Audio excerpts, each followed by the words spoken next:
So good day. Andito tayo sa Cainta, The Get Up Graffiti Hardware. So sa mga kailangan ng paint, nandito tayo, kompleto tayo sa mga brands. May dope, may laser, may mga caps, may mga ink, markers. At syempre kasama natin yung owner ni The Get Up Graffiti Hardware. Si Wu nga pala. Kumusta ka naman, kuya? Okay lang, men. Okay lang. Ano ba yung initial na idea pala? Ba't nasimulan mo si The Get Up? The get up word na yun is pag-get up, diba? Kumbaga, pag-prepare kung paano gagawin yung kung ano-ano man. Diba? Kaya ako nabuo tong shop na to is para sa community talaga dito sa Rizal. Kasi wala pa kaming shop dito sa Rizal na parang local friendly, na the word itself hardware, na pa local hardware type shit. Kasi kita nyo naman, yung lugar is kahit sino pwede. Hindi siya yung parang pangmayaman na store, diba? So lahat welcome, mga bata. Kasi tingnan nyo pa naman yung mga tinda namin is pangmasa eh.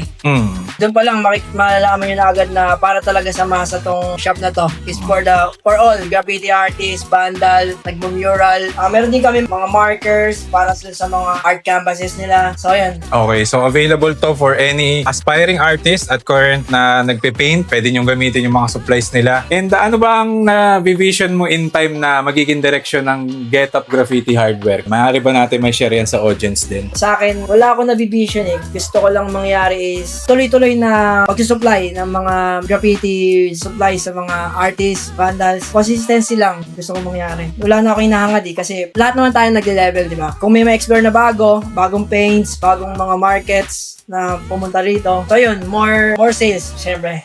Yeah. May mga event ka ba na gustong i-promote na upcoming para din sa mga local artists natin dito, lalo sa Cainta? Actually, bukas meron kaming Halloween ride, night ride. Isa bike ride. Taunan yon na ginaganap sa Metro Manila. Kasama yung mga friends natin sa Fixed Gear scene na nagsagawa ng malaking Halloween night ride. So, tomorrow, 7 p.m., magra-ride out kami dito, papuntang Poblacion, Makati. Some of them, mga naka-Halloween costume. Yon, so, magsuot kayo ng malulupit na Halloween costume, mananalo kayo ng mga paints dito sa The Get Up Hardware. Tapos, marami tayong abangan podcast. Ngayong taon, meron akong ilalabas na year-end podcast na solid na vandal yung nag-guest ko. So, abangan nyo na lang yon. Tapos, magkakaroon din tayo ng year-end event. Ganun ulit, malaki ang subculture na event. Lahat, skate, fingerboard, graffiti. Para sa lahat, syempre. Ayos. Any shoutout sa mga tropa, crew, and mga ano natin dyan sa community? Big shoutout sa lahat ng sumusuporta sa hardware na to. Kahit maliit lang to, magiging gasolina na kayo para sa akin. Ganun din, bibigyan ko kayo ng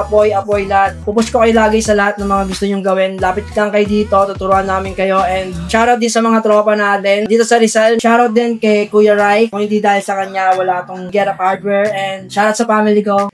Yeah. Alright, yun. Maraming salamat kay Kuya Wu and support natin The Get Up Hardware. Follow nyo yung page nila and as well as yung content nila, especially sa mga graffiti artists. So, hindi lang basta legal, meron tayong nandun sa underground scene talaga na napi-feature nila. So, yun lang. Maraming salamat, Kuya Wu. Safe na safe dito.